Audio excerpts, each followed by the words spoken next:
ভক্তের সংসার আমি যে পিস ফেলে দিয়েছি এই দিকে পুরো ফ্যামিলিটাই চলছে এদিকে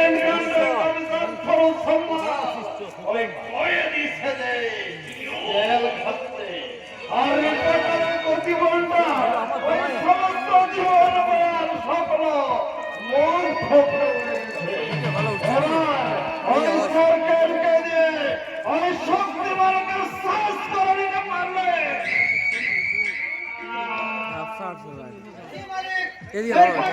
कोई काम कर देगा अरे तुम्हें खाता खाने बड़ा दे दीजिए मालिक अरे चलो अरे 20-25 जवान की 50 लाख টাকা আমি দিতে রাজি আছি अरे जवान করে হোক ওই সর খানকে এবারে কাজে করাতে হবে মালিক हमारे बात तो सुने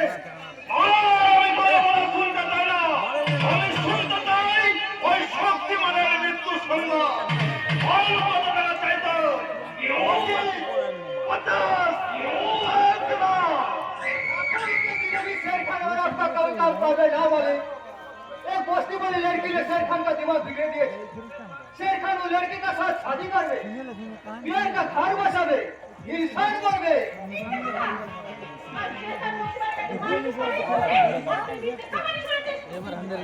झूठ बात बोलना नहीं छो शेर खान शेर আছে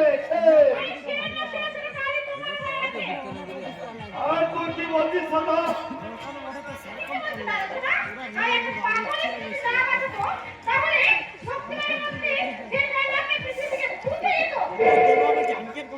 আমি কি শুনছি রহমান আরে জানতে তুই এত গাল সারার সাথে তুলনা করে এসেছি আপনার ক্ষমতা তুচ্ছ আরে আমার টাকা ফেরত দিয়ে দে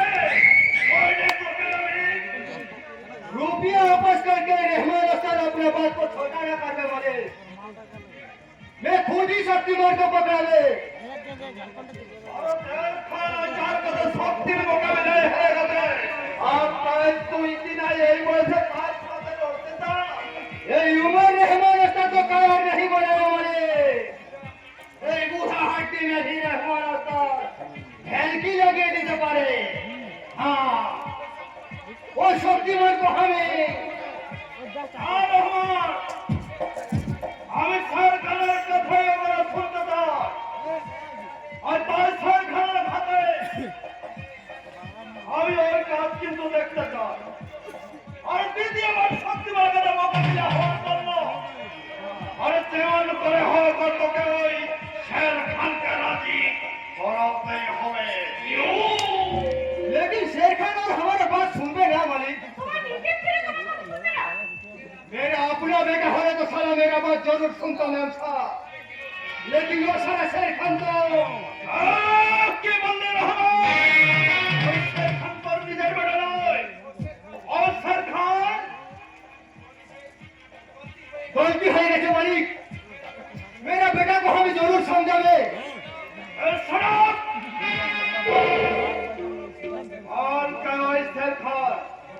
अरे की असर परिचय बुझ नहीं मालिक हमें अल्लाह नाम लिए शपथ कर बोलছি वो शेर खान हमारा अपना बेटा আছে मैं भी उसका असली पिताजी আছে अब मोर साथे माने वो शेर खान को हमें जरूर समझावे अपना काम हमें जरूर करवावे मालिक आपका काम हमें जरूर करवावे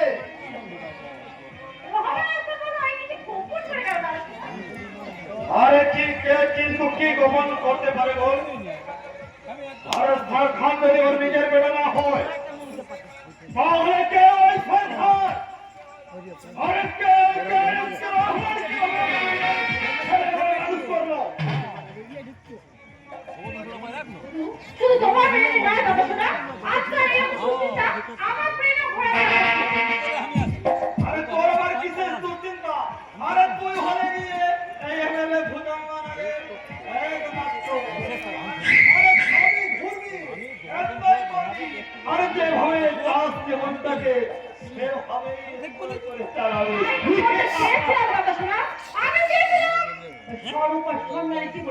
এমন একটা গেম খেলবে যার ফলে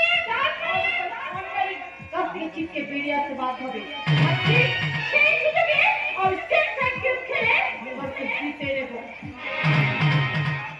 আর তারপর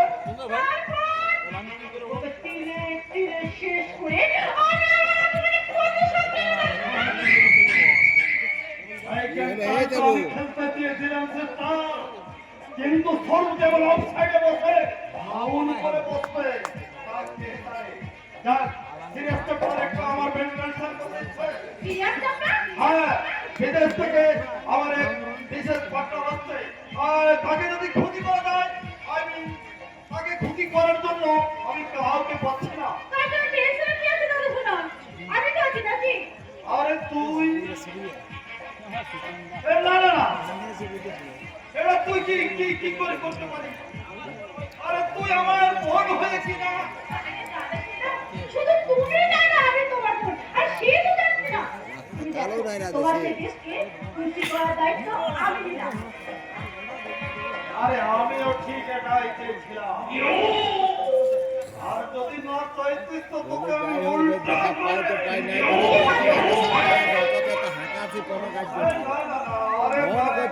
তোমার ফোনে পর্যন্ত লাগছে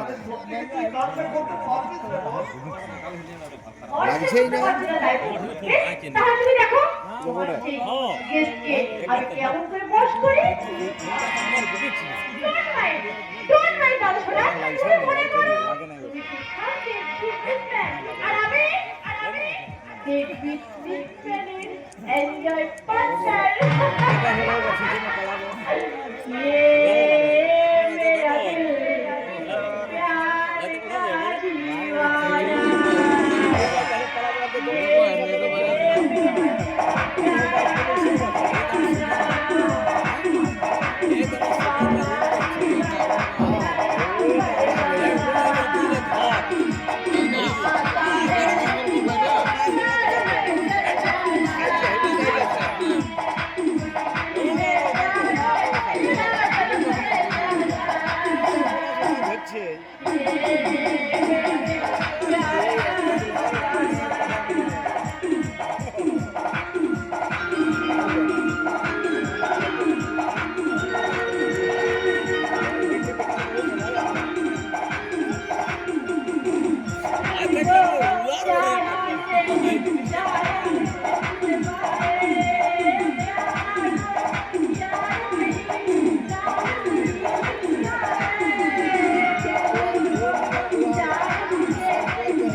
अभी की रास्ता भुला मेरे सारे बाड़ी बदल भाई बिट्टा होटल से ढुके पड़े जिला की है अरे भालू सब बिट्टा নয় আরে ভালো করে চেয়ে দেখো এরা আমার লিগেরই বাড়ি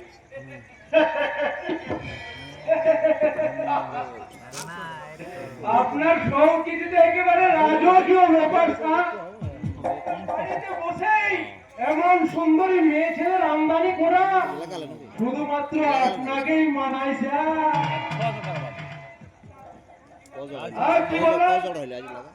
এই মালটার জন্য কত রেট দিয়েছেন স্যার আমিও একদিনের মতো মালটাকে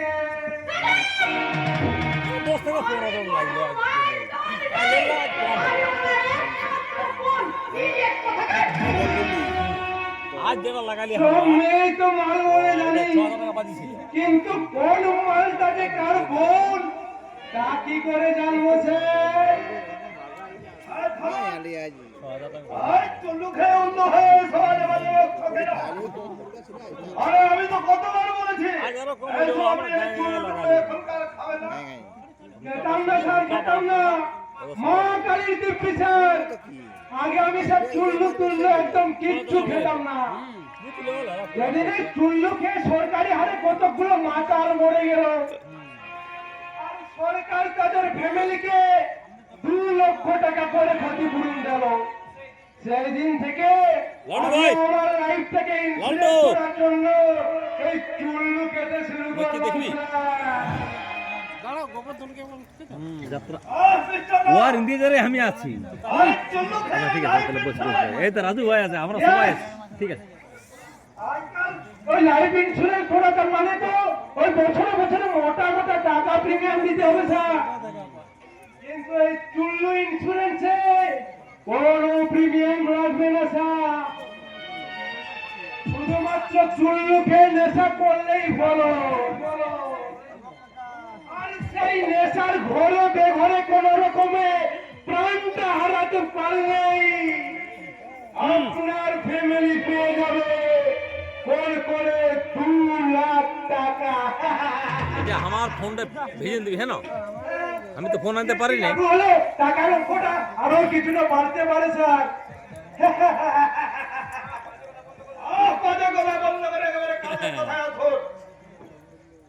কাছে আসুন স্যার, কাছে আসুন, কাছে আসুন, কানে কানে বলছি, আসুন আসুন আসুন। এই সিক্রেট ব্যাপার কিনা বলুন, কি বলছেন? শক্তিমানের জন্য আপনি ভাববেন না স্যার, ওই শক্তিমানকে পেটে ফেলার জন্য আমি একটা দারুণ আইডিয়া ফেলেছি। কি আইডিয়া বলবো না?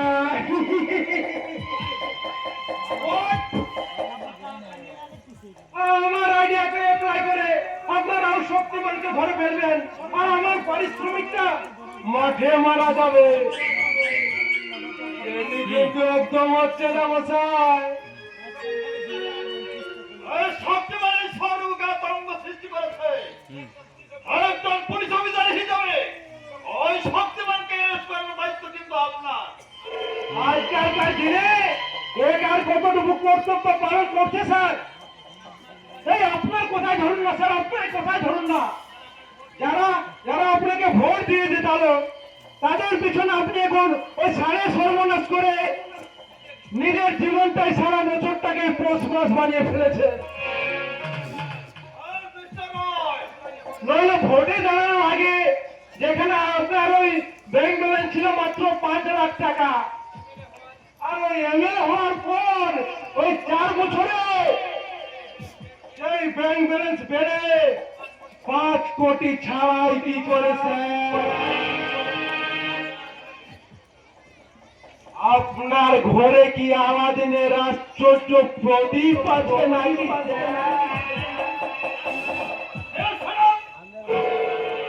রাজনীতি করে কেউ জনগণের সেবা করার জন্য করে না, আর রাজনীতি করে এই পকেট ভরানোর জন্য। ঠিক একই রকম আজকালকার পুলিশেরাও তার কর্তব্য করার জন্য ডিউটি করে না স্যার। আপনার পকেট ফুটো করে কিছুটা মাল করি টেনে বের করে আনাটাই আমাদের ওভার ডিউটি। কখন বেড়াবো গোবর্ধন? আর দক্ষিণে কত বলুন তো স্যার? ওই ওর বাইরেটা ইন্ডিয়ারে বলবো না। আর মিস্টার রয়, কি বলবো স্যার, এমন প্ল্যান ফেলেছি যে শক্তিমান তো বাচ্চা ছেলে, আর বাপ পর্যন্ত ভয়ে সুর করে এই বিবেক দারোগার ফাঁদে মাথা গলিয়ে দেবে। শুধুমাত্র জাম্পেস করে টপকে ছাড়াতে পারলে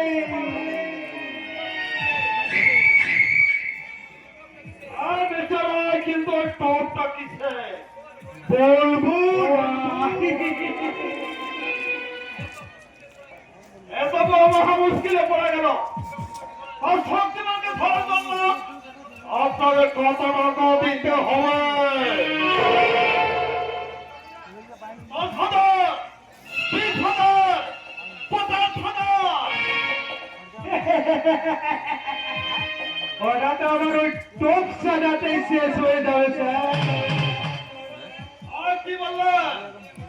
ইয়ে মানে আজকালকার পুলিশ অফিসাররা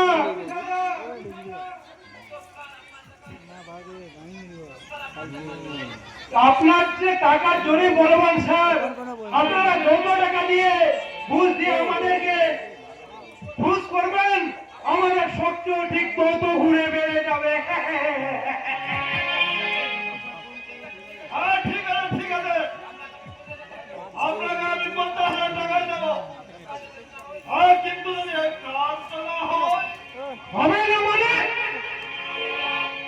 আমি হলাম পলাশডাঙ্গা থানার অফিসার ইনচার্জ, আর আমি কিনা ওই সামান্য একটা ছিচকে মোস্তানকে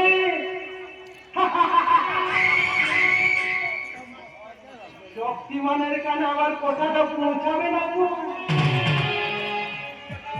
মিস্টার রয়, শুনুন স্যার, শুনুন, আমি আমার এই খাকি আইনের উদিটা যে শপথ করছি স্যার, 3 দিনের মধ্যে যদি ওই শক্তিমানকে অ্যারেস্ট করে আনতে না পারি, তাহলে আমি বাকি টাকাটা নেব না স্যার। 10,000 টাকা অ্যাডভান্স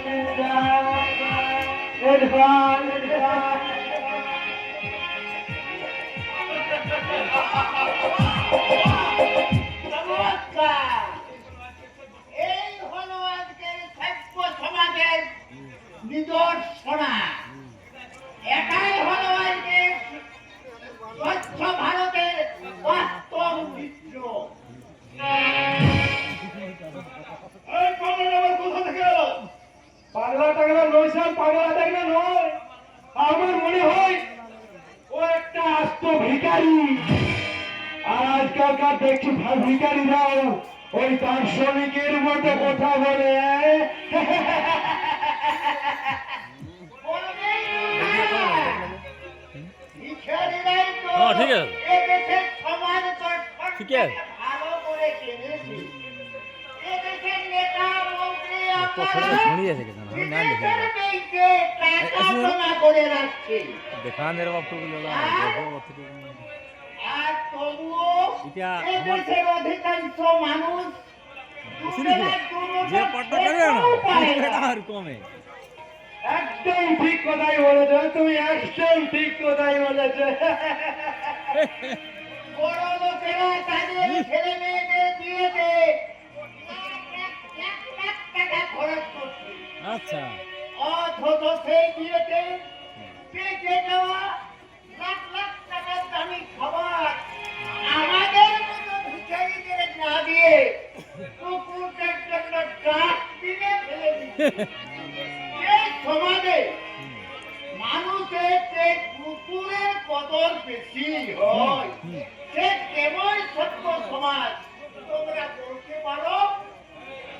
আর আসুন! আর দূর হ! নইলে তোকে আমি- আরে তোকে আমি লাশ থেকে কত অফিসার দেখছি বাস্তব সত্য কোথায় বলছে স্যার? এই আপনার কোথায় ধরুন না স্যার, আপনার দুটো কুকুরের পিছনে মাসে যে খরচ হয় তাতে তো মনে হয় এই 20টা ভিখারিকেও পোষা যেত। আর এই তুমি যদি মানুষ না হয়ে কুকুর হতে,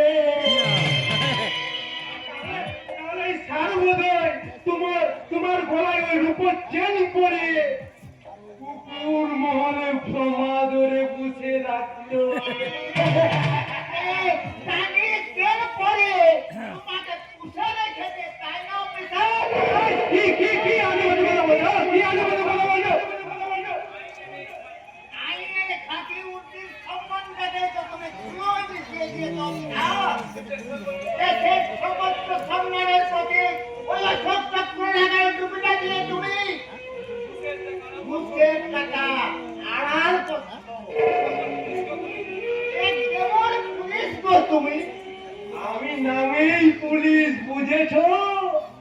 কাজে নয়, আর দাঁতও নয়। আমি যদি জাত পুলিশ হতাম না, তাহলে বেশ এইসব বেআইনি কথা বলার জন্য এক্ষুনি তোমাকে টানতে টানতে নিয়ে হাজাতে ঢুকিয়ে অ্যারেস্ট করে দিতাম। তাহলে অ্যারেস্ট করা উচিত বাবু। কারণ ওই লোকটাই তো তার বেআইনি কারবার চালিয়ে যাওয়ার জন্য সবাই খুঁজতে কিনতে চাইল।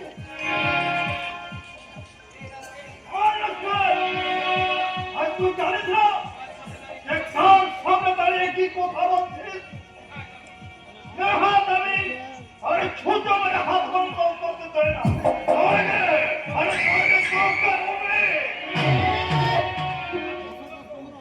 আমি ভুজঙ্গ,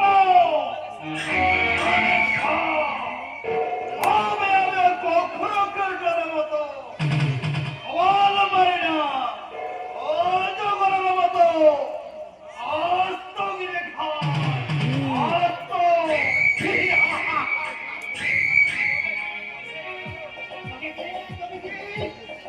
তুমি সেই অতবার যে আমার জীবনের 22টা বছর কেটে রেখেছ। অতীতটাকে গিলে খেয়েছ। আমার জীবন থেকে সরিয়ে দিয়েছ আমার স্ত্রী পুত্র পরিবারকে।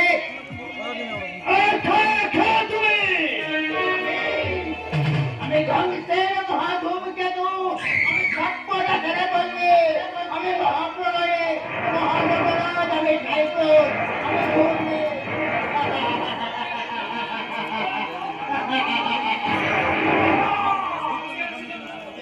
ভুজঙ্গনাথ, আজ একটা কথা তুমি কানে খুলে শুনে রেখো। আমার মধ্যে বকুড়ে বাড়িতে